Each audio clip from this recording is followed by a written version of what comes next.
बघा, संतोष देशमुखची जी हत्या झाली होती त्याच्यानंतर आपण जर बघितलं तर जो महादेव मुंडे आहेत त्यांची हत्या झाली होती, असे अनेक प्रकरणे आहेत त्या भागामध्ये. तिथं कुणी हत्या केली तो वाल्मिक कराड या व्यक्तीने तिथं हत्या केली. त्याला वरदास्त कोणाचा होता? सत्तेतल्या अनेक लोकांचा होता.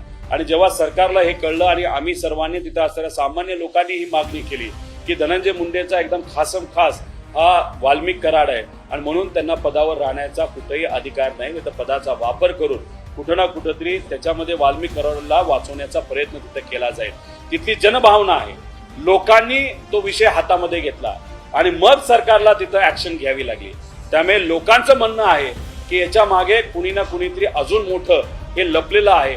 जोपर्यंत लोक संतुष्ट होत नाहीत, लोकांना क्लॅरिटी येत नाही, तोपर्यंत सरकारने किती डोक्यात आणलं तरी धनंजय मुंडेंना तिथं संधी देता येणार नाही. आता महादेव मुंडेचा सुद्धा विषय हा अतिशय महत्वाचा आणि महत्वपूर्ण आहे.